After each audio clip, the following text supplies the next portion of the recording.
Ready? Yep, sure. Let's get started. Thank you very much, everyone, to join us once again today. We're here to record another podcast. And today we connect to Singapore. I think I've never connected to Singapore before in any podcast. So it's an interesting project we want to talk today.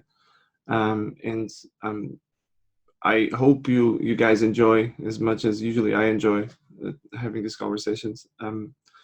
Anyway, before we get to talk about that, I have an interesting guest today, and she's Dutch, but she lives in Singapore. And before I talk about you, maybe you can just give us a little bit of introduction. You are. Yeah, sure. Thank you so much for inviting me to this podcast. My name is Marieke Bink. You pronounce it pretty well, though. Marieke Bink. Before, so yes, I'm Dutch from origin. I've lived for 2 years in Denmark as well, and since 4 years here in Singapore. And yeah, I'm a trailing spouse. It's a very different. It's very different. Very obedient. Yeah, it's a very different weather, though. Yes, absolutely. I love it. It's super hot, humid, and sunny most of the time. I love the rain here because it's warm rain. Yeah. But people really think I'm ridiculous because I love to cycle in the rain. And they try to keep people inside with the rain because they think you get sick of it. And, that's not my perspective. Yeah, no, I really enjoy it. Yeah, a few days ago, I came from vacations and I came from a warm place and I just landed, and the first thing I figured out when I left the airport is like, I want to go back. It's just I was back home December last year, not this year, but the year before, and we forgot, all of us, how cold it could be in December. Ice with this icy wind that's blowing through everything. And, crazy, right? Yeah. I can imagine we're not well enough prepared. No. You know, I live in the very high floor in the apartment. And sometimes I'm recording this podcast and it's impossible to record because of the wind. Yeah. Right? So I have to get myself in the corner of the house where I cannot really listen because it's so high that the wind makes it impossible to listen. Yeah, I can imagine. Anyway, let's talk about something more important. So you are running a project in Singapore that originally comes from Denmark, and I think it's a cause that we have not talked so far, and personally, when I came across is mostly because I find it very interesting, and I think that it's very important that we talk about it. Okay, could you just give us a little bit of introduction? What is exactly we're talking about, and just explain us a bit? So as you mentioned, this is a project that originally started actually in Denmark. It is called Cycling Without Age. And Cycling Without Age Singapore is bringing seniors outside on trisha rides. And as we say, everybody, regardless race, religion, resources, must have the access to go out and feel the wind in their hair. And that's basically what we do. So feel the wind, but not the very cold wind here in Singapore. But these rides, they sound a little bit simple, but what we try to do is to beat social isolation and loneliness. And I don't know if you've ever heard of it, but there's done some research in 2016 by Kim et al. In the US, and that that shows us that smoking is as deadly as social isolation and loneliness, and it's even more harmful than lack of exercise and obesity. So in that way as well, we're focusing a lot of, you have to stop smoking, you have to do your exercises, eat healthy, but being socially isolated and alone is even more harmful. And so that's what we're focusing on by these simple trisha rides. Yes, but it's interesting, right? Because so I do a lot of, in my parallel job to my day job, I work as a social scientist, so I do a lot of social research. And we often focus a lot in known things, right? As you mentioned, but not just in social sciences, but in general, the governments and stuff like that. We talk a lot about alcohol. We talk about I don't know, cigarettes, everything that is like easy to be sold. But we don't talk much about mental health. And in this case, isolation is the same. It leads to mental health issues. How did you come across this? Why did you decide to start this in Singapore? No, well, as I shared as well, I'm a trailing spouse. We used to live, I were Dutch, so we used to live in the Netherlands, and we decided to move to Denmark. My husband had a job opportunity in Copenhagen, and I was like, okay, I'm going to quit my job, and I probably can find something in Copenhagen. And as a trailing spouse, giving up your job, that's quite a tough thing actually to do, especially have a good paid job, a well-recognized job, and then I became a housewife and an expat wife. And people were asking me like, okay, why you want to find a job? Because it was like, I want to find a job. I want to do something. I want to use my intelligence. I've got 2 masters and you want to use your skills. And I wasn't able. And people were like, why are you trying to find a job? Is your husband not making enough money? And I'm like, it's not about my husband. It's not about money, but it's about development, using your talents as well for the community, for a broader perspective. And I got depressed. I got socially isolated because it was not possible to find a job in Denmark. And so I was sitting home alone and not really having friends to chat with, not people, who you could level with. And at a certain moment we said, we have to leave Denmark. This is not good for me, not good for the family as well. My kids as well, they didn't like me as a mom. And so we decided to leave. But then we had an opportunity as well to go to Singapore. And as we are an adventurous family, we said, okay, we're going to do this differently. I was like, I want to pick up some volunteer work and to do that probably on a full-time basis as well. So at least I can use my talents to give back to community, maybe not in a paid job, but then in that way. Then I heard about Cycling Relay just before I left Denmark. I was like, wow, that's a great initiative. And because I worked in healthcare for over 20 years in the Netherlands. Okay. And so I had that relation with seniors. And so I was like, if I could do something with that in Singapore, that'd be great. And I found out that there was one trisha in Singapore brought in by a Danish lady. And so I contacted her as soon as we got settled in. And she said to me like, well, yeah, it's great that you're contacting me and I'd love to share more with you, but I have to leave the country. My husband's been made redundant and we have to leave the country. But maybe you want to take over this trisha and bring out some seniors. So I thought, well, yeah, sure, why not? So I'm a very bad person to say no. So, but I had a trisha and I love to cycle. In the Netherlands, cycling is just part of your life. You just do everything on your bike, your groceries, you bring your kids to kindergarten, to school, etc. You learn cycling when you're 2-3 years old. So I thought like it's a great way to get to learn Singapore as well, to give back to community. And when I had a trisha for like 2-3 weeks, I was like, there are so many seniors. I started reading into the healthcare systems in Singapore as well as seniors. And it's a huge aging population. At that time, it was about 500,000 seniors. It's growing up to 900,000 in 2030. That's 1/6 of the amount of people that are living here, total population. And I thought, well, one trisha can only bring a few people out. So what if I'm able to expand this movement here in Singapore? So I found another Singaporean, and we said, okay, let's start this organization. So we started this organization, Cycling Without Age Singapore. And we registered, we became a charity, and that's where it took off. 2.5 years ago, almost 3 years ago now, and we have 840 plus volunteers. We have 15 trishas, and we brought out over 14,000 seniors already. Yeah. So it became from one trisha with a little bit of a hobby to where we are right now. Yeah. It's interesting. We were just chatting before the recording.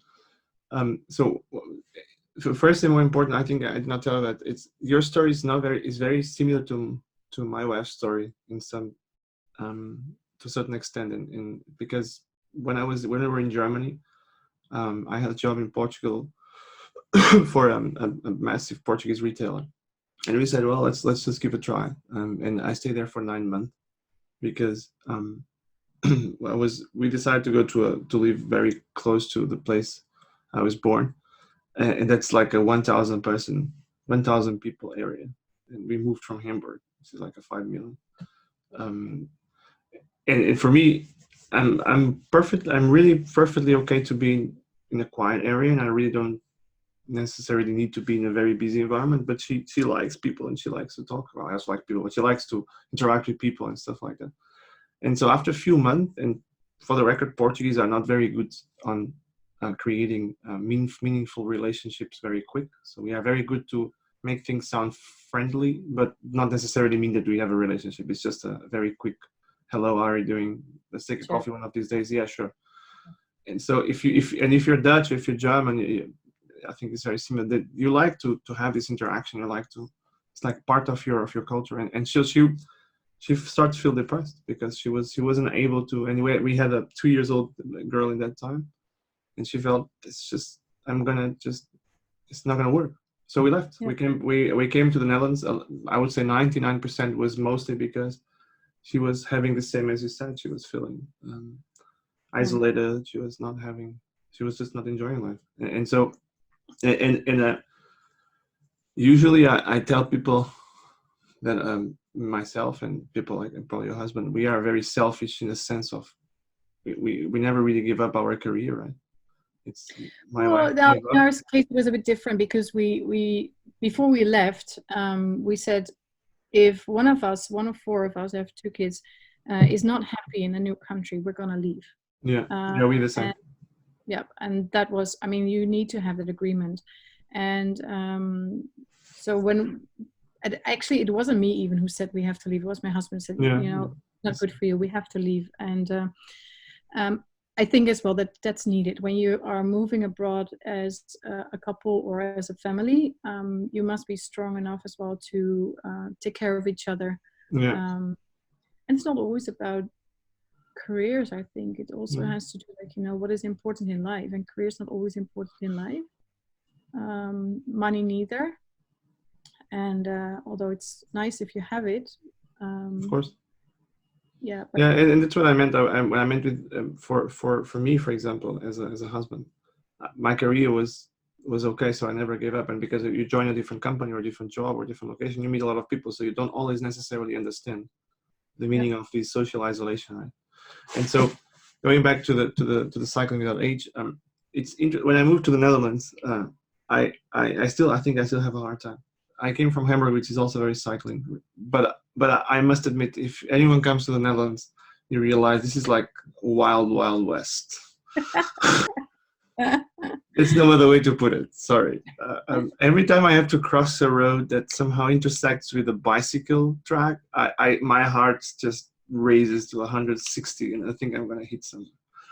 it's interesting, right? Because the Dutch don't look at that way because they're like, nothing is happening. So what's your problem? Sorry, But they break in time and stuff like that. that's insane. I remember a story like one day, like in the right beginning, I was going to a fuel station, and I just, you know, when you would drive in the hay, there is this, you really cross the bicycle road, the track to go to fuel station. So I turned right to the fuel station. I stopped the car right in the middle of the bicycle track because I was trying to check where to go in the field. So there is a guy comes in and he starts shouting on me like Yes.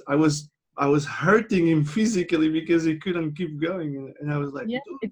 Because it was not a parking spot, it was a cycling lane. Exactly. So, but on the other hand, it's interesting because it also changed a lot my way of seeing things.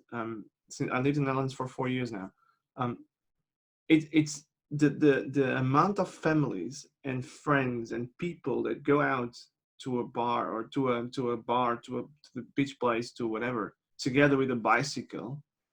That is really interesting because when you go in a car and everyone goes in their way or you go in a tram, it's just you are very on your own, right? It's like you isolate yourself somehow when you are commuting. The bicycles in the Netherlands, and I think that Denmark is very similar, but at least in the Hague it's you almost see people consuming the time in between places also to create some kind of relationship. Yeah, but it was interesting because when I arrived in Singapore and I got that tri-shot and I was trying to get cycling with age starting, I literally cycled with a tri-shot everywhere through Singapore. And Singapore, luckily, is not that big. It's about 30 by 50 kilometers length and width. Yeah. And I was cycling everywhere. And I learned to get to know Singapore on the trisha. Yeah. And taking out seniors as well, that they were sharing their knowledge with me about Singapore, about the best places to eat, about the local food. And it was a great way as well to explore Singapore and to see it in a different perspective. Yeah. Although Singapore is absolutely not a cycling city. It's changing. I must say it's changing from 4 years ago when I arrived here until now. There's a changing mentality as well towards cyclists. It was quite dangerous at the time as well with the trisha, and I was cycling on the road a lot of times, and because there's barely any bicycle lanes, you have some shared pathways here, but it is absolutely, it's a different way from to getting to know your city, but as well your community. You know, in the beginning people were telling me like, this project is not going to work because you cannot bring seniors in Singapore on a trisha. It's too hot, it's too warm, and if you want to bring someone from A to B, it's not worth it to go on a trisha. And I said, no, but this project is not about bringing people from A to B. It's about people bringing them into the community and to give them the opportunity to talk to others and to enjoy the parks, because Singapore has beautiful parks, and you know, to smell the flowers and to see the otters playing. And it took me quite some time that people got convinced that this is not a mode of transport. It's a mode of being part of community, and a way that you can interact with the community. And an interesting thing is that now more and more people are looking into it, looking at it that way, but still people are very hesitant, still think it's very dangerous. But we've done some research last year about the impact of the trisha rides on the seniors as well as our pilots. And after 5 trisha rides, our nursing home residents, they report 60% increase in connectedness with the community. Yeah. That's incredible if you realize that they are living in the community, in fact, but they are so stuck between the 4 walls of the nursing home and they can barely go outside. And these trishas are designed that you're sitting a little bit higher than a normal bike. So you're sitting with 2 in front, and the pilot, the volunteer who's cycling, we call him the pilot, is behind, and so you can communicate together while still keeping an eye on the road you're going. But those people in front, they are there like kings and queens. So they literally start waving to them, the people around you, when you're passing by, and that makes them feel seen, literally feel seen. And you know, there's certain amount of people as well who have less, you know, they start talking to them as well. So doing that, because if people are in a wheelchair, because you see as well that, you know, you have outings here that you bring people to the hawker center and they push the wheelchair. On that wheelchair, they're still very low. So you have to bend yourself, you have to go down on your knees to talk to people at the same level, right? You want to see people in the eyes. So it feels a bit denigrating as well when you're sitting in a wheelchair and people are bending over towards you. On these trishas, you're at the same eye level. So people are communicating at the same level when you stop somewhere, like, oh, hi, auntie, where are you going to?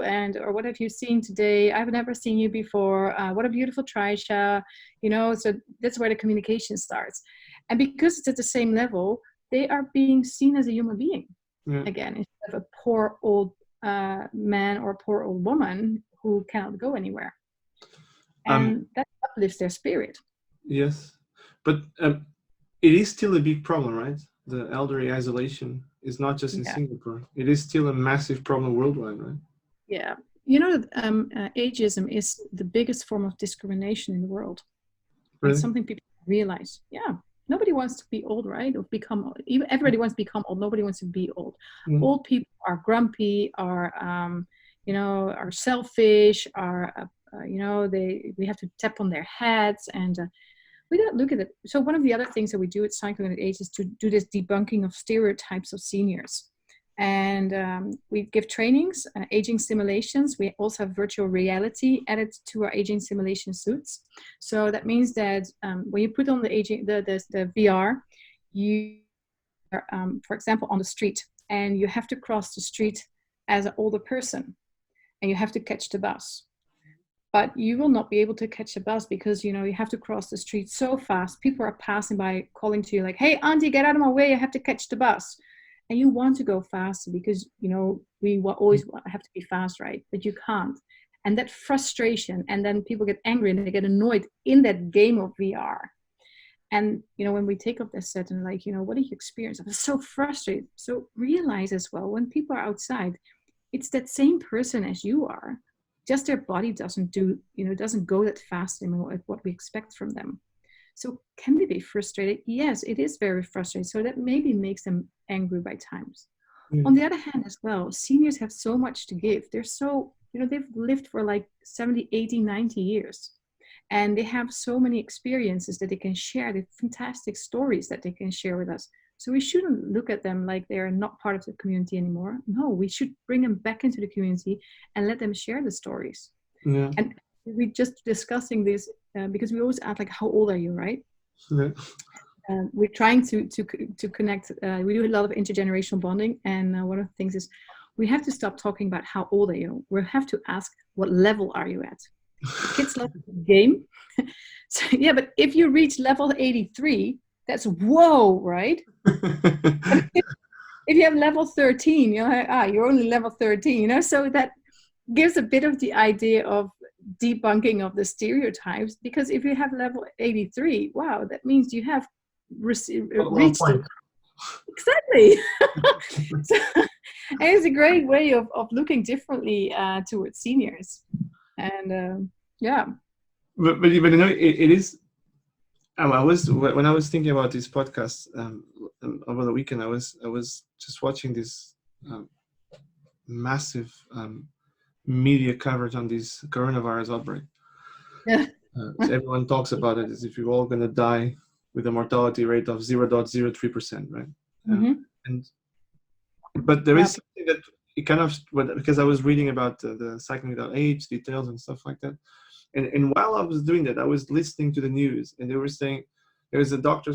It was trying to demystify the coronavirus, and he said, "Look, the only people dying are older people. Just it's not so bad." And I thought his intention was good, but the way he said it is like, just old people die. Just it's fine.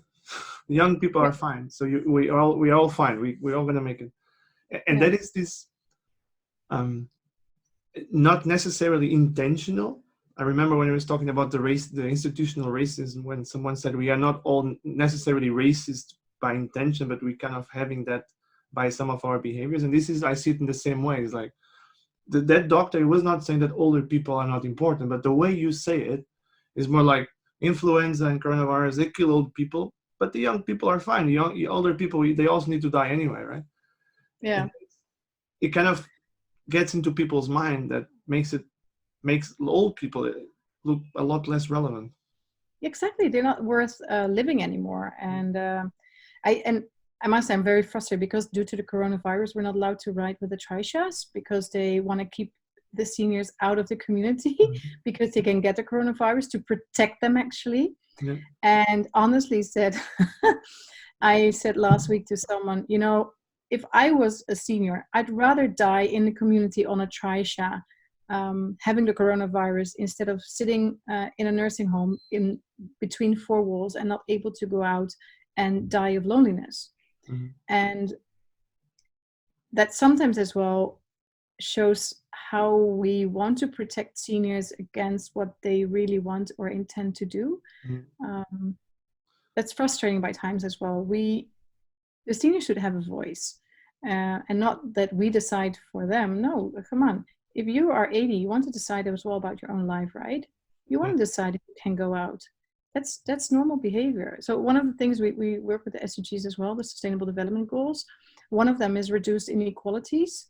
This is really something that we're working on, that everybody must have access to the parks. Everybody must have the ability to go out and to enjoy the community, regardless how old you are, regardless if you are disabled or not. You must have the opportunity to go out and to be part of community. It must be your choice. Yeah, yes. It must not be the choice of someone else. Yeah. But sorry. How was the acceptance or reaction from the seniors and the communities you start reaching out to 2.5 or 3 years ago when you started getting this? Because as you said, Singapore, though there are cycling there, but it is not a Dutch or a Danish culture in regarding to bicycle, right? It's not even close. Um, No. how was this bringing down the wall and get people to get used to Yeah. it? When you do this kind of weird initiatives, I've been a long time that weird Dutch woman on a bike, on that bike actually, and so people got to know. But you need some partners. You need people who believe in what you're doing. You need people who can push you forward. So I was very happy that I found some nursing home or care center managers who believed in the project, who believed that it was good for their seniors. And with that, and with those examples that are local examples, because here in Singapore, you, of course, if you have a great example from Germany or a great example from Denmark, say, oh, that's really fantastic, but that's Denmark. Yes. That we are different here. We have a different, we have different seniors. They're completely the same. I mean, they're all human beings, and everybody wants to be out. Everybody needs purpose in life, and we're all, we go to the toilet. We're born from a mom. We pass away. Yeah. And but I always love this Dutch directness. yeah, no, but it annoys me by time. Like, no, everybody's the same, and maybe I have a white face and blonde hair. Does it say that I'm different from someone who has black hair or is having a beard like you? No, because we all try to create impact. We all want to make this world a little bit of a better place, right? And we should believe and trust in each other. But so as well with that, so I found some care home managers that believed in the good cause and the idea. And if you have that, and then you're creating awareness that it's also an idea in Singapore to do this, and that really seniors are enjoying it, and that it is not dangerous, and that there are safety measures in place. And but yeah, it's a lot of fun.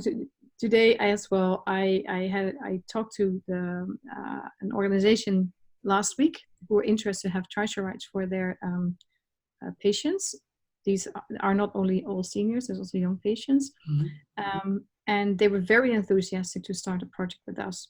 And I got an email today like, very sorry, but our management think it's too dangerous. And like, then again, I have to start again that conversation. So sometimes it's tiring as well. Mm-hmm. Then you have to say, okay, we did more than 7,000 rides. We had 0 incidents. Luckily we have a track record now, but yeah. And I can vouch on behalf of the Dutch riders because I never have accidents. The cars have accidents faster. Yep. No, absolutely. But here it's different. Yeah, but the thing is, people still think that we're cycling on the road. We only cycle the pathways and the park connectors, so we're really safe as well. Our pilots have to go through a 3-hour training at least. Sometimes it's even more. So safety is our highest concern. Of course. One accident and we're out of order, out of duty. Yes, of course. It's like the aircraft business. Yeah. What about the pilots? Because I've seen some pictures and some videos, and you have like young people getting in. Yeah. We are a bit different from the rest of the world. So cycling with age exists in 40 countries right now. And in most countries, you see quite some older people riding the trichas. But we focused with, thanks to Temasek Foundation Cares, we got a grant and to connect youth to seniors. As I told you, ageism is one of the biggest racisms in the world. Here was as well a very huge age gap, or is still, between youth and seniors. And with the trial rights, we try to bridge that age gap, to bring them together. Volunteer work is something that they like to do here, but as well, it's a bit annoying and scary and not so nice to go to a nursing home and then what to say to that lady who is there, and so volunteering for youth in a nursing home is not that attractive. Yeah. So with these trishas, it's not really necessary that you get these awkward situations. You don't know what to say to each other. So you go on a bike. It's a cool machine because it is electrical supported. And then you go out with seniors and you can give back to community. You have some exercise. And, seniors start talking at a certain point because they like it. You can point at things and there's not really an awkward situation. And it's easy payback time as well, because at the end of the ride, everybody's happy and you get a smile. you get a thank you, and people are so happy. So it is as well very easy to make people satisfied after a volunteering job as well. So from our 840 volunteers, 50%, almost 60% is youth, between 16 and 35, which is really awesome, because if you can change the youth looking towards seniors and ageism or aging, you can change your community. Mm-hmm. So as well, looking into the SDGs again, sustainable cities and communities. If you want to be a sustainable community, everybody must have a place in that community. So if youth is accepting seniors, and seniors are accepting as well more youth, because it goes vice versa, that's a great way, because we start communicating with each other, and we're starting to create a community around us, and we take care of each other. Exactly. You know, I was just now thinking about that. Probably it's a good time to give a word to my mom. So my mom works in a nursing home for about 37 years. And you know, I was born, and I would say I was born, but I was raised a lot with the place where she works. And so for a long time, the people that was there, so I see them, I saw them working there, and then end up leaving in there, and unfortunately some of them passing away. But it's interesting that for a long time I was kind of grandson of like a lot of grandmas and grandpas, right? Yeah. And me and my brother, not just me.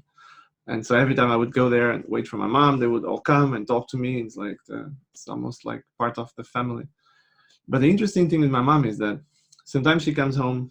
She used to come home with like the glasses broken, and because some people are they end up having mental issues, or they end up having Alzheimer or Parkinson or whatever. They don't even have control over their reactions.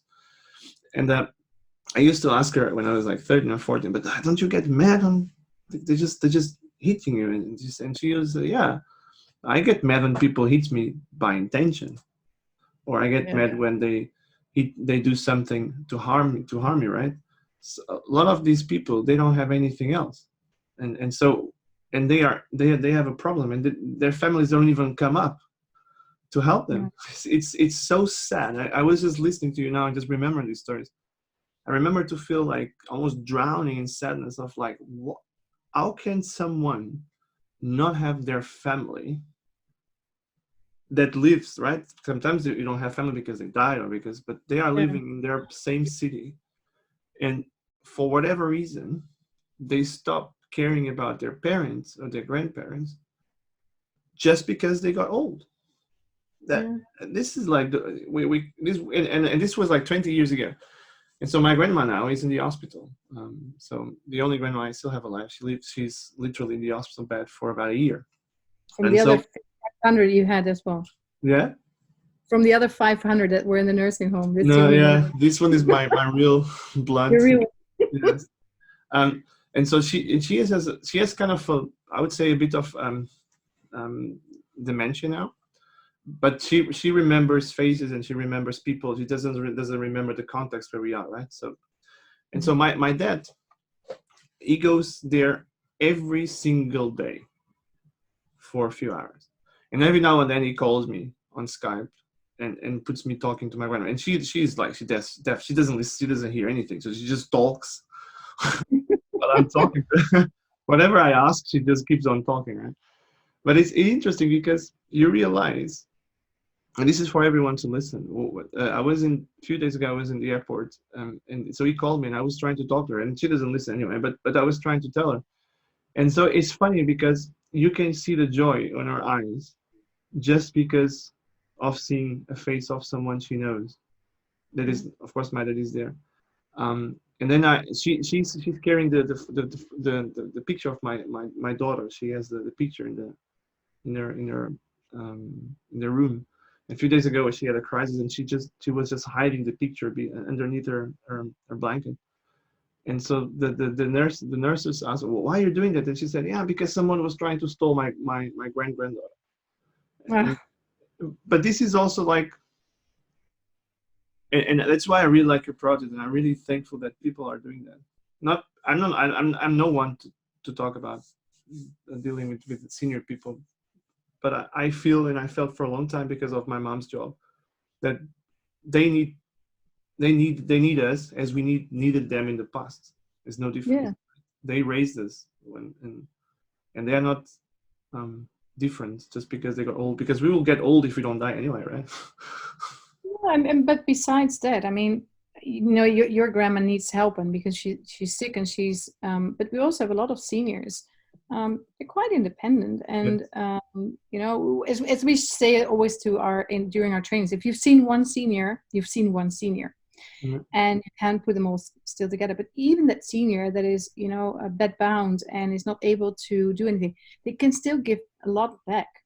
What we did last year was very interesting. So I told you about the impact study that we did, and we also measured the impact on our youth pilots, and we measured there's reduced anxiety, higher self-esteem, increased self-esteem, and self-confidence after the tri-share rides. And we reflected that back to the seniors. So what we told them is like, we've measured the impact on you, but we also measured the impact on the pilots.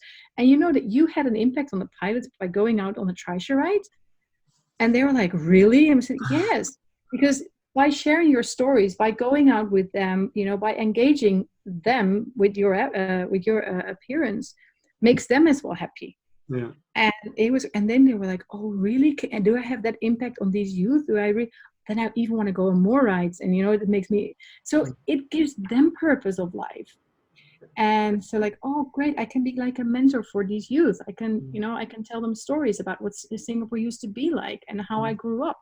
And they have so much to tell, right? Exactly. And these are stories you shouldn't forget. And I love to hear them, but as well, the youth really enjoy it. You have these stupid anecdotes of all kinds of little things. And it's too bad if we forget them. So, so that's nice as well, because you see that volunteering is impacting you, but as well the beneficiary. But the beneficiary gets the purpose of life as well by knowing what they are doing.